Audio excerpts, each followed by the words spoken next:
Would you guys like to win one of 2 copies of Destiny 2 on any console of your choice?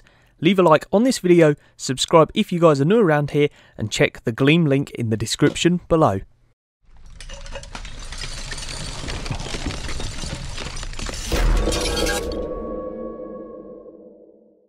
What is going on, guys? Quality XA here today, and today I'm bringing you guys a huge news packed video. I'm not going to list what we're actually talking about because it's absolutely huge, and anyways, let's get right into this. So first off, we are actually going to be talking about Trials of Osiris and the new game modes that are going to be in there. Now, as you guys know, there was actually a SoundCloud leaking a load of audio clips from Destiny 2. Now in that we heard 2 new announcers. Now those announcers were talking through game modes, so defuse the bomb or capture the objectives or you're losing lives. Now through listening to these clips, we have heard that Trials is actually going to have the game modes known as Countdown as well as Survival. Now both being the brand new game modes in the competitive match type. Countdown is obviously where you have to plant and defuse bombs, and Survival is the new life-based game mode where you actually get a set pool of lives, and once you run out of lives you get your last life. But regardless, it's pretty darn cool. Cannot wait to see how they work. Will they switch it around, or will it randomly feature different game modes each week? It could even just play where you get Survival one game and then the next game Survival again and then another game Countdown. Be very interesting to see how it works, and really cannot wait to see if we get to keep the standard Trials of Osiris mode as well, or should I call it Trials of the 9 now. Pretty awesome, cannot wait to see. Let me know your thoughts in that comment section below on what you believe the new Trials of Osiris game modes will actually be. We've got a list of 3. Cannot wait to see what else there is. Next up, we're actually going to be talking about treasure maps. Now this was actually discussed from people who have been able to actually preview and play the game, and they said that there is a new treasure map which is a consumable from what you can buy at the farm.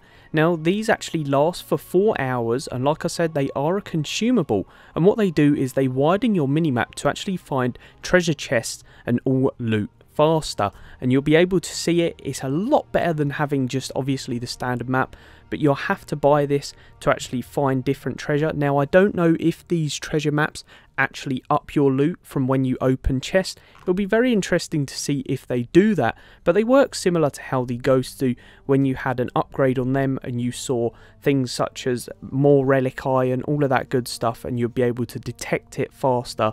So very interesting to see how these treasure maps will work. And like I said, I really cannot wait to see if they will have better loot in these. Will we be able to get legendary weapons or maybe even rare weapons, stuff like that, when we do buy this treasure maps? And I wonder how much these are actually going to cost. Are they going to be legendary marks or just standard glimmer? Next up, we're actually going to be talking about the dubious volley, or actually we can't call it that anymore. It is now called the Wardiff Coil. Now exactly the same. It looks like it's going to have the same perks as normal, but they still will be under the dubious name. But why have they changed the name of that? I'm not 100% sure. I prefer the name Dubious Volley. It just sounds natural and normal, but that's probably because we've heard it so many times over the past few years of it being announced. But the Wardiff Coil sounds really cool anyways. Not too sure how I'm going to spell it in the title, but regardless, pretty cool indeed. Let me know your thoughts in that comment section below if you preferred the dubious volley, because I know I did. Next up, we're actually going to be talking about 2 screenshots which I noticed in the PC. So specifically, we're talking about power. So power is an average of the attack and defense values across all of your currently equipped gear. Higher power improves both your damage output and your defense. Now this is pretty good because we get to learn a little bit more about power and what this actually does, and I'm glad that they have got rid of light. And what's weird about the PC is that it's highlighted in blue. I'd really like to know why, and what's the difference between the PC and the console. Maybe the PC just got an updated version of the beta. I do believe they did, but cannot wait to see, and I'm glad that they've actually added a description and we actually know what this type of power does. We obviously knew what light did, but it's good to know what power does. We've also got legendary shards, so now if you look, we've got legendary shards obtained from dismantling legendary and exotic quality items. So you will get legendary shards from dismantling exotics. Now, I'd like to see how much you actually get, what's the difference between a normal legendary dismantle and exotic, because surely you should get a lot more from dismantling exotics, considering they're going to be harder to come by in Destiny 2. I'd like to know what our cap is for this as well. I'm hoping it's not just the plain old 200, because you definitely needed a lot more legendary shards in my opinion. And then last but not least, we're actually going to be talking about a Luke Smith interview. There's two questions I mainly wanted to focus on, and one of them were actually being perks for veterans. So Luke Smith said this: "You're going to enter a world a little differently than people who didn't play Destiny 1. Will you need to buy it on the same platform for them to work? The answer to that is yes. If you're an Xbox player, in Destiny 2 on Xbox, we will remember and show you that we remember."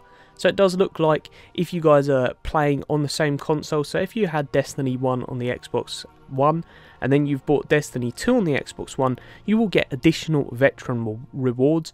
Now, we currently do not know what they are. We knew that we got some emblems, but hopefully we get some exotics for actually playing Destiny 1, or maybe we should be able to bring back an exotic what we really liked. I think that would be a cool feature.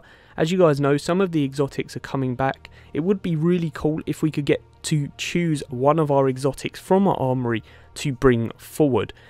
Just my opinion, I think that would be amazing, but regardless, I'm expecting some cool veteran rewards. And then next up, we're actually going to be talking about the elements on weapons. So Luke Smith confirmed that you're actually going to be able to change the elements on your weapons. So say if you guys are using a hand cannon that's solar and you're about to play a Nightfall that has a lot of arc shield enemies, you'll be able to change your hand cannon to an arc based weapon using the weapon mods.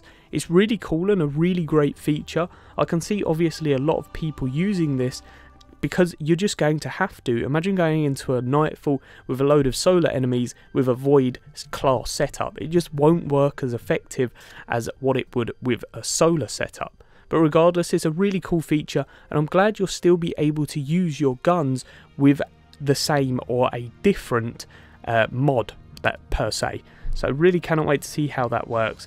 And will these actually be effective? I can see them being a major part in Destiny, otherwise I doubt that they would actually put this in where you could actually modify the elements on your weapon. Let me know in that comment section below on what your thoughts are on that. And yes guys, that pretty much brings us to the end of this video. If you did like this, please smash a like, as well as subscribing if you guys are new around here. And as always, I can't wait to see you guys in the next one. Peace out.